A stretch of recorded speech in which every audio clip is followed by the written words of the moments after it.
Bonjour à vous et bienvenue à Question d'actualité. Ici Philippe Labrec au micro. Aujourd'hui, nous discutons de la confrontation juridico-politique et constitutionnelle qui s'engage autour du débat sur la laïcité au Québec avec Yannick Lacroix. Mais avant, Québec veut frapper un grand coup. Dès 2035, la vente de voitures neuves à essence et au diesel sera tout simplement interdite. Une décision radicale qui fait déjà grincer des dents. Est-ce un virage historique vers une société plus verte ou une utopie technocratique déconnectée des réalités économiques? Entre ambition écologique et obstacles bien réels, la route s'annonce-t-elle semée d'embûches? Pour analyser le tout, nous recevons Frédéric Lacroix, essayiste et chercheur indépendant. Monsieur Lacroix, bienvenue à Question d'actualité. Bonjour. Allons droit au but. Quel est l'objectif d'un tel projet et celui-ci est-il réaliste ou même souhaitable, à votre avis? Donc, le projet dont on parle, c'est d'interdire la vente de voitures avec des moteurs à combustion dès 2035, donc une interdiction complète. Donc, Québec, il y avait un article dans le journal cet été, justement en juillet. Québec va présenter un projet de loi en ce sens-là. Donc, c'est quelque chose qui est dans l'air depuis quelques années, puis là, ça semble se concrétiser.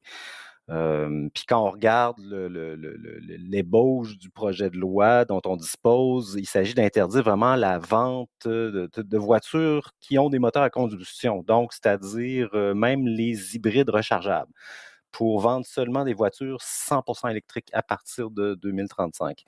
Puis, dans le détail du projet de loi, je suis allé regarder, il s'agit des véhicules dont le poids est égal ou inférieur à 4,5 tonnes.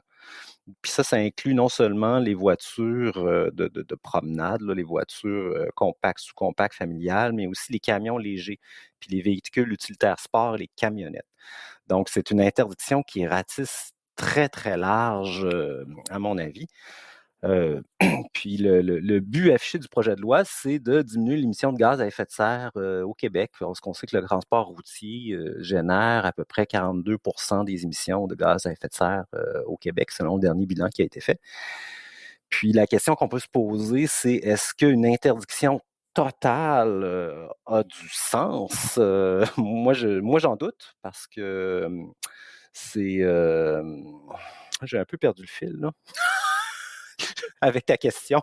On voulait savoir On quel peut... était l'objectif, là, ce que vous avez grosso modo mentionné, mais est-ce que c'est réaliste ou même souhaitable dans le sens où 10 ans, là, ça peut paraître sur le long terme, mais en réalité, ce n'est pas du tout là, quand on parle d'un chantier aussi pharaonique que celui de mettre fin aux voitures à essence sur les routes québécoises.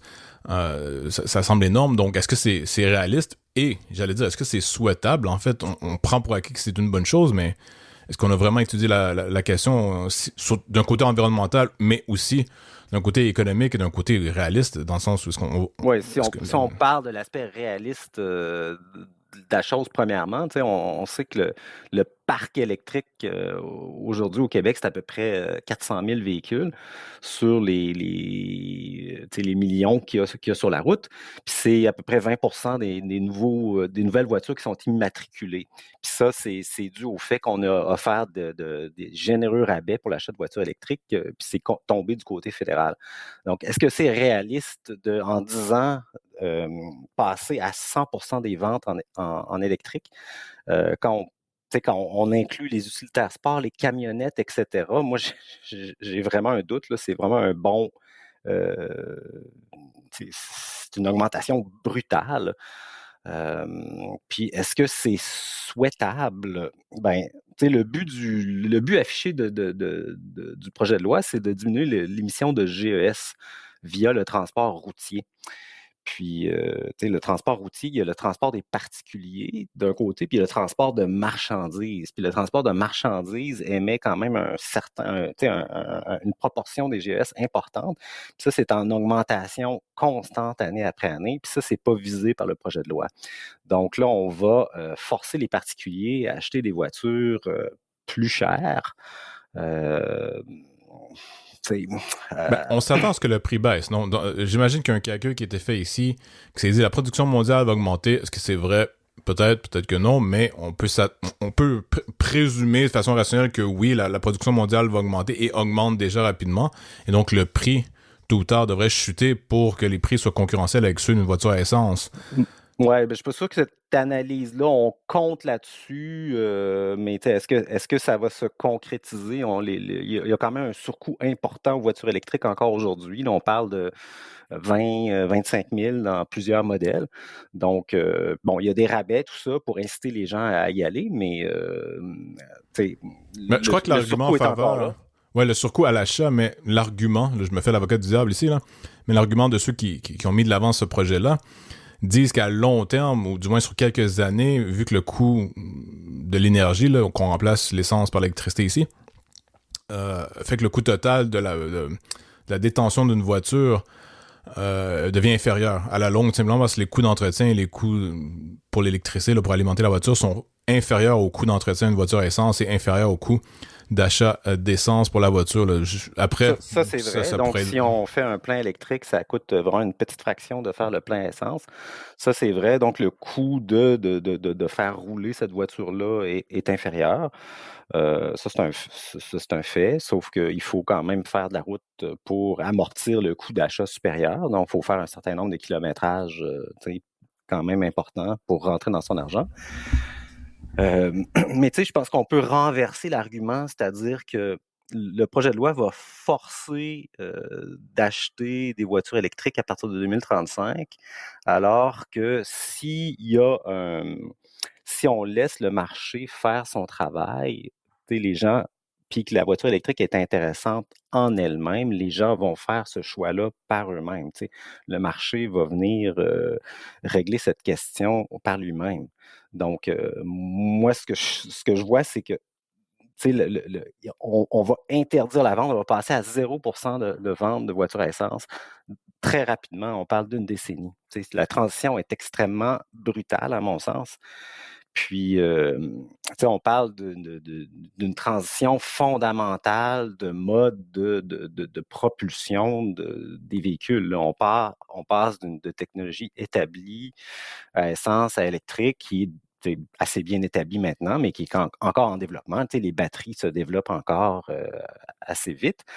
Puis, tu sais, ceux qui ont fait des recherches sur la vitesse de transition dans le domaine de l'énergie, moi, je pense à Václav Smil, là, qui est un professeur canadien de Winnipeg qui a beaucoup travaillé cette question-là.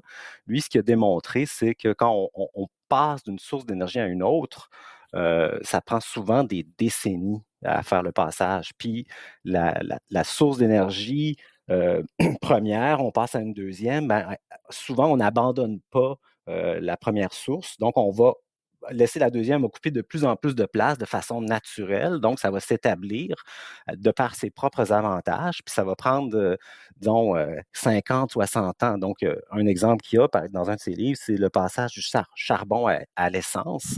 En Occident, ça s'est fait sur à peu près 50, 60 ans. Puis le charbon n'a jamais été complètement abandonné, même si aujourd'hui, il est beaucoup moins utilisé que l'essence. Donc, ces transitions-là énergétiques prennent beaucoup de temps. Ça prend des investissements colossaux en termes d'infrastructure. Là, on parle des bornes de recharge. Là, le réseau électrique aussi doit être adapté pour fournir cette production d'électricité-là. Puis quand on regarde un peu les chiffres justement de production électrique aujourd'hui, l'essence représente à peu près, j'avais regardé le chiffre, là, l'essence qu'on importe pour le transport, c'est à peu près 55% de l'électricité produite au total par le réseau d'hydro. Donc, si on remplace toute l'essence qui est utilisée pour le transport routier actuellement par de l'électrique, il faut augmenter le réseau d'hydro d'un facteur 1,5, 1,6 juste pour cette raison-là. Pour compenser. Oui. Mais le Québec n'est pas premier. Le Québec n'est pas le seul à vouloir, ou n'est pas le seul qui va le faire. La Norvège, si j'ai bien compris, a déjà appliqué la chose. Comment est-ce que les choses ont tourné là-bas? Oui, la Norvège est un État intéressant parce que c'est l'État qui nous est donné en exemple pour la transition vers le transport électrique. Puis c'est un État assez comparable au Québec. c'est-à-dire que la production électrique, c'est de l'hydroélectricité à 88%, puis en Norvège, à peu près 90% des ventes de voitures, de nouvelles voitures sont électriques aujourd'hui. Puis ce qui est intéressant quand on regarde le cas de la Norvège, j'ai trouvé un article là, qui analyse le cycle de vie, donc des voitures électriques vendues en Norvège, donc l'émission totale des GES de cette voiture-là, de la construction à l'utilisation routière. Puis ce qu'ils ont trouvé, c'est que de 2000 à 2023, en Norvège, les émissions de GES ont baissé de seulement 8% malgré l'électrification massive du transport routier des particuliers. Puis donc, c'est un chiffre qui est un peu surprenant. C'est une baisse. Donc, il y a une baisse réelle de l'émission de GES en Norvège due à l'électrification du transport. Mais mineur. Mais elle n'est pas, c'est ça, elle n'est pas renversante. On parle de 8% en 23 ans. Puis ce qu'il faut comprendre, ça peut paraître surprenant quand on pense au fait que ces voitures-là, bon, dans le fond, n'émettent pas de GES en roulant, mais quand on pense à ça, on fait abstraction de la construction, de la phase de construction de la voiture, c'est-à-dire c'est des voitures qui demandent beaucoup de minerais critiques, plus de cuivre, plus de nickel, du lithium, donc des affaires qu'il faut aller miner, raffiner, qui sont très, très énergivores. Ça demande donc la construction de la voiture requiert beaucoup d'émissions de GES. Puis cette émission-là est faite à l'extérieur du pays. Donc, quand on exclut la phase de construction de la voiture, de l'analyse du cycle de vie, mais à ce moment-là, on a l'impression que les voitures électriques, c'est comme magique parce que ça émet beaucoup moins de GES, mais c'est parce qu'on a délocalisé l'émission de GES à l'extérieur du pays. Mais quand on inclut ça dans l'analyse du cycle de vie, on se rend compte que, oui, il y a une baisse d'émissions de GES, mais c'est pas majeur. Là. C'est 8% pour la Norvège, par exemple. Donc, si le Québec interdit complètement là, l'achat de voitures à moteur à combustion à l'horizon 2035, il va y avoir une baisse de GES, c'est vrai, donc on va atteindre cet objectif-là, mais ça ne va pas être une baisse majeure, probablement, ça va être une baisse assez, de l'ordre de peut-être 8, 10, 15%. Donc, on va être loin de l'objectif visé, qui est une baisse de 37%. Donc, ça va prendre d'autres mesures, à mon avis. Mais ces choses-là sont rarement dites publiquement, on peut comprendre pourquoi. Donc, la question qui vient à l'esprit, est-ce que le gouvernement propose la chose pour se donner bonne conscience, sachant que les résultats ne sont pas nécessairement ceux qu'on espérerait qui pourraient réellement changer la donne du point de vue environnemental? Ou, au contraire, est-ce qu'on a des données qu'on n'a pas et peut-être qu'en fait, on peut espérer mieux? Moi, j'ai l'impression qu'il y a beaucoup de... C'est un projet qui paraît bien, puis qui a l'avantage que ça va venir en fonction quand les politiciens actuels ne seront plus là. Donc, eux autres, ils se donnent bonne figure, puis l'odieux va être sur leurs successeurs, dans le fond, qui devront arbitrer, puis peut-être décider de ne pas aller de l'avant. Puis on notera que M. Carney a déjà décidé de repousser les limites qui arrivaient en 2026 pour le projet fédéral. Donc, il y a déjà une remise en question des objectifs fédéraux pour ce même genre de projet de loi-là. Donc, c'est déjà remis en question à l'étape fédérale. Donc, moi, je m'attends à ce que Québec doive reculer éventuellement. Donc, ça ne sera peut-être pas le gouvernement de la CAQ, mais ça va être les successeurs qui devront revoir le projet de loi, puis peut-être permettre quand même la vente à l'horizon 2035. Là. Je vous soumets mon hypothèse critique, si je peux dire. Que ferons-nous si en 2035, ou du moins après l'application de la loi, la production de véhicules électriques ne répond pas à la demande, donc forcément les prix vont monter assez rapidement. Et ce qui va arriver, c'est que l'infrastructure nécessaire à la voiture à essence, les stations-service notamment, soit vont avoir déjà disparu en bonne partie, parce que qui va investir maintenant dans toute l'infrastructure liée à l'essence? Plus personne, ou à peu près. Donc les choses vont se dégrader rapidement d'ici là. Et là, on pourrait se retrouver dans une situation où la production mondiale de voitures électriques n'est pas suffisante pour répondre à la demande, donc les prix augmentent rapidement. Les gens se sont pris à ne pas acheter de voitures électriques parce qu'ils sont trop chers et n'ont pas accès non plus à la voiture à essence. De toute façon, l'infrastructure pour la voiture à essence rendue là dans 10 ans risque d'être une fraction de ce qu'elle est aujourd'hui. Et donc, on se retrouvait dans j'ai envie de dire, une crise des transports assez importante. Et en plus, je rajoute à ceci, l'infrastructure nécessaire à maintenir la voiture électrique, notamment les bornes, on a déjà des problèmes en ce moment alors que ça représente, comme je vous avais dit, 20% à peu près des voitures, de nouvelles voitures achetées. Et déjà, on a des difficultés à fournir. J'ai l'impression que les risques sont beaucoup plus élevés que les effets bénéfiques potentiels ici. Là. Donc, l'analyse risque-récompense n'est pas dans un ratio très défavorable, j'ai l'impression. Comment voyez-vous les choses? Ouais, moi, je pense qu'on se rendra pas là parce que le projet va être probablement abandonné avant qu'on soit Mm. en crise. Mais je pense que le risque réellement, c'est au niveau de la production électrique. Puis ce qu'on voit au niveau d'Hydro, c'est, tu sais, il y a un projet pharaonique au niveau d'Hydro où ils veulent doubler la production électrique en je sais pas combien d'années. Puis il y a des investissements gargantuesques qui se profilent. Puis moi, je pense qu'il y a vraiment un risque important de perte de contrôle d'Hydro, perte de contrôle des coûts. Donc, on a vu plusieurs projets de ce type-là se profiler avec la CAQ, là, Saclic, Nordvolt, etc. Puis je pense qu'il y a vraiment on devrait surveiller de très, très près ce qui se passe au niveau d'Hydro. Tu sais, avec les investissements prévus pour augmenter la production, ça va aller où?